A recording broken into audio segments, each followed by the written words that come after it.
Yeah, I mean, Chris, currently we have at least 12 major fires that are burning across California, and that includes the Holy Fire in Orange and Riverside counties. Yesterday, we spoke live with storm tracker Will Wilkins, who lives in this area at risk from this fire. Understandably, he is keeping a close watch on this fire burning close to his home. And we want to check back in with him now. From Riverside County, Will, thank you so much again for joining us. Thank you. And yesterday you were telling us that perhaps some of your neighbors could have been evacuated. They were on alert. What's the latest right now where you are?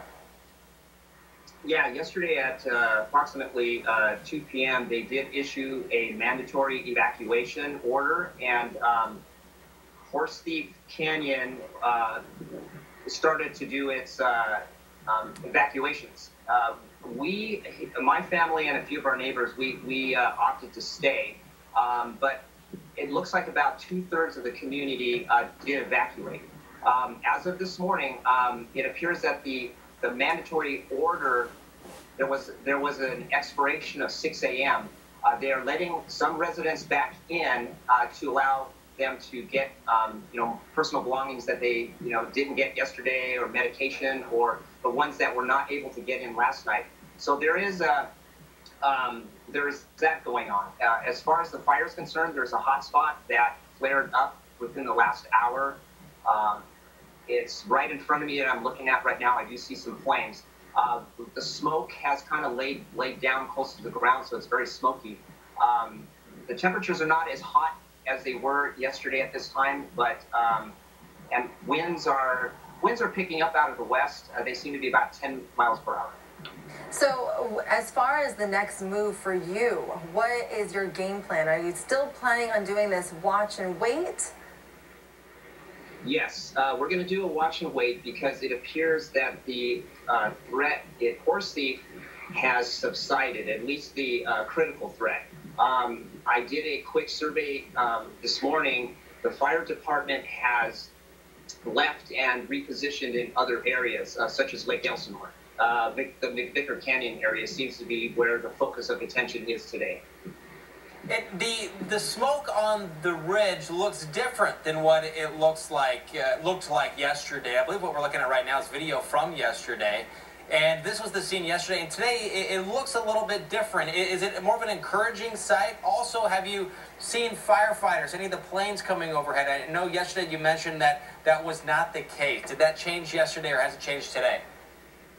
No, it has changed today. As far as the planes, they deployed the heavy birds, such as the DC-9, at 6 a.m. this morning. So we started to see flyovers with the DC-9 much early this morning than we did yesterday. They didn't start their air attacks with the heavy birds until after 2 p.m. So it's very encouraging this morning that they're doing some really good action much earlier. Now, as far as the smoke is concerned, you're right. The smoke is not as dense and not as thick in that same location that you're looking at right now on the video. So that's encouraging, but we should never be complacent, because I have seen that in the last couple of days where it looks like everything calmed down and then everything would explode and take off again. So we are sitting tight. It's a wait and watch, like you said. So that's what I'm doing. And I mean, this is just, I mean, we're actually very grateful and thankful to hear that you didn't quite have to evacuate. It's sad to hear that you did have neighbors who did. Now, you mentioned that they weren't really letting people in until this morning. Now, is there police that are keeping everyone at bay, or what's the situation in your neighborhood? They have a roadblock down at the entrance of the community. We have actually two ways in and out. Technically, there's a third, but it's a dirt road. So the main entrance, there's a highway patrol officer parked down there, and he's checking identification and letting residents in, and he's turning back anybody else. All right, Will Wilkins, thank you so much for your perspective. Again, we really appreciate you sharing your story and keeping us tuned in with at least one of the neighborhoods here in Southern California. And it's a reminder that there are many neighborhoods across the entire state, across the entire West that are on the edge right now because of all of the fires that are burning. It's so true, and the heat is definitely making things worse. And with all these fires, it's definitely wreaking havoc on the air quality, of course, Chris. And currently, at least 12 major fires are burning in California. You can see that smoke in the air. That includes the Holy Fire in Orange and Riverside counties. Now, yesterday, we spoke live with storm tracker Will Wilkins, who lives in the area at risk from this fire. Understandably, he is keeping a close watch on this fire burning so close to home. And we want to check back in with him now from Riverside County. Will, thanks so much again for joining us. And yesterday you said you had gotten word, you had gotten word to be ready in the event of evacuations. Can you give us an update on the situation right now in your neighborhood? Yes, as you said, we got the evacuation order for mandatory evacuation at 2 p.m. Pacific time yesterday. The community started its exodus during that time. It went on through the evening. Overnight, law enforcement was doing sweeps across the neighborhoods and identifying people who have stayed and people who have left and tagging each home with a specific ribbon color. My home was tagged as red because I decided to stay, as did several of my neighbors. Now, as of this morning, the evacuation order has kind of lapsed a little bit. They're allowing residents to return and retrieve more personal items that they weren't able to get yesterday, or let residents come in that have not been able to get anything at all. So everything is a little more calmer this morning. There's some hot spots that are flaring up on the same ridge that was burning pretty dramatically yesterday at this time. So it's a lot less dramatic, but it does not necessarily mean that we're out of the woods yet. So I'm watching closely on that.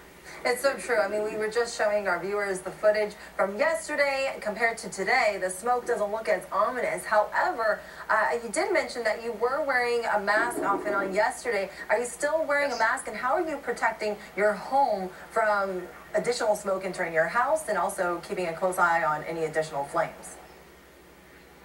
Yes, I'm not wearing a mask today because we're not having the ash fall like we did yesterday. Yesterday it was like a snowstorm. We had very large material raining down on us and covering everything fairly thick.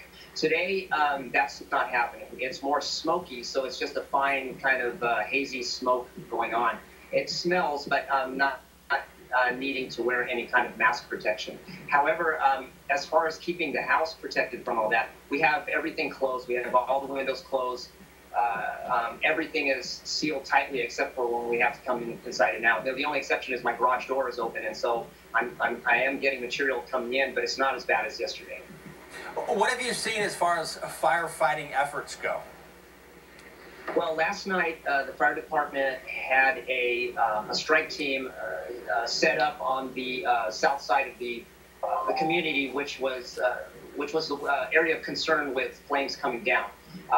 They have since left this morning, and they are now in Lake Elsinore at the McVicker Park location, which is the main focus of concern. So right now, the fire department just has a strike team on standby down below at the entrance of the community, waiting. All right, Will Wilkins, thank you again. I wanted to mention that the DC-10 is about to make an airdrop. Just right now? Should we hang with you then? I just found out that they actually did pass. Okay. So we did miss it while we were in the interview. So I apologize for that. I didn't get enough time to let you know. So. No. We certainly appreciate the effort, and it's always fascinating and a great reminder to see these firefighters at work. There's more than goes into it than just taking off a plane and dropping their payload there. There's a big coordinating effort trying to decide exactly and figure exactly where to drop it. So thank you very much for that. We certainly do appreciate it. And here's a look at some video from some of the planes, some of the bigger planes there in Riverside County yesterday. Yeah, absolutely. And Chris, in California alone, there are 12 fires that are burning across the state. That includes the Holy Fire in Orange and Riverside counties. Now, yesterday, we spoke live with storm tracker Will Wilkins, who lives in this area at risk from this fire. Understandably, he is keeping a close watch on this fire burning so close to his home. And let's check back in with him now from Riverside County. Will, thank you again for joining us. And yesterday you said you had gotten word to be ready in the event of evacuations. It looked pretty darn ominous looking out your garage and looking at the hillside with all of the smoke. Can you walk us through the way things have played out for you from yesterday to what we're seeing now? And also, did you get sleep? We know the other night you didn't get much sleep. The night before last, you were able to get at least a few hours. How was last night? Last night was a lot better. I did get to bed roughly about 2 a.m., which was a lot earlier than the previous nights. And I slept till about 7 a.m. So I got a lot more sleep than I did the first night. I got zero sleep. Second night about 4 hours, a little bit more last night. It wasn't as dramatic as it was the previous night, so that helped. So as far as what is playing out. As I'm sitting here right now, just in the last hour, we've had several hot spots start flaring up pretty dramatically, and it's appearing to flare up almost in the same manner as what happened yesterday. You know, the morning would start out relatively calm, the smoke was kind of laid down, hot spots were small, and then right after 12 noon Pacific time, which is nearing the peak heating of the day, the flare-ups would just get very dramatic. And it appears that that's what's happening right now. So I don't know what that means as far as for, what holds for the rest of the day. But air attacks have been happening a lot earlier today than they did yesterday. So hopefully the air attacks that had occurred this morning are going to make a difference for what's happening right now compared to yesterday. Yes, we were showing video to our viewers of yesterday's environment, showing those ominous orange-tinted skies. And now, unfortunately, it's showing up, and this is video from yesterday, but it's showing up and looking more like yesterday. Now, how are you handling this next ominous look of this next round of fires that are popping up? Now, what's your game plan?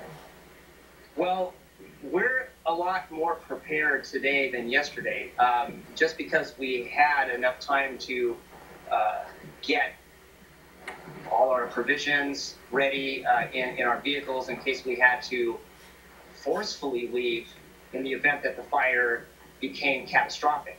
So today, with everything in place, it's just a matter of grabbing our car keys and jumping in our vehicles and taking off. We have everything secured in the house.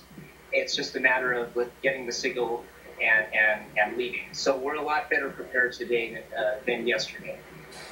What essentially is the word on the street, or what, from your perspective, how is this compared to past years? I believe yesterday you said you've been there for what, 15 years? That's correct, 15 years this September. So what's the word on the street? Well, unfortunately, there's not a lot of word on the street. Most of the community is evacuated. It's eerily quiet. The only sounds that we hear are the airplanes, the air tankers, helicopters, and that's the only thing that we hear right now. So there's not a lot of movement. A few of the neighbors that have left behind are standing in front of their homes. I'm looking up the street right now, and I see a group of neighbors looking up at the mountain just like I'm doing right now. There's a couple of my neighbors next door and down the street that we keep coming back and forth. But all we're doing is we're talking about the situation that's occurring right in front of us. We're not hearing a lot that's coming from any other sources, such as law enforcement or fire department, unfortunately. And we have about 30 seconds left. How has the wind, we're watching as the wind is kind of blowing just a little bit. Now, has that been blowing any ash your way? Most of the morning, there was no ash. The winds were blowing out of the east. The monsoon flow is coming in, so the prevailing mid-level winds are coming out of the east. But every now and then, there's been pushes from the west. So we'll watch the smoke plumes tilt west, then east, then west, then east. So there's a battle right now. There's confluence going on, and there's a battle with that. And probably has been for the speed. All right, Will Wilkins, thank you so much for joining us again. We'll continue tracking this dangerous situation in California next. I'm going to check in with our storm specialist and storm tracker, Will Wilkins. And yesterday we spoke to Will. Thank you again for joining us again today. Now, can you give us an update on the evacuations that have happened in your neighborhood, what it's been like today, and how you're expecting to proceed forward? Well, I wanted to give you an update on the current situation with the fire. Unfortunately, things have turned for the worst. Just in the last 15, 20 minutes, the fire is making a run now toward homes in the McVicker Canyon Park area in Lake Elsinore again. And there's also a new voluntary evacuation order taking place in the Machado district of Lake Elsinore. If you have the stream up, I'm not sure if you do, but since the last airing, it's a very, very, very dramatic scene right now with all the smoke, and there's actually flames that are lapping up and showing visible on that ridge line that's in the view of the stream. Several air tankers have been making drops and have been visible in the stream while the weather report was going on just a few moments ago. It's not looking very good, so we'll have to just see what happens in the next hour. Absolutely. Thank you so much, Will Wilkins, for that update of the Holy Fire in Southern California.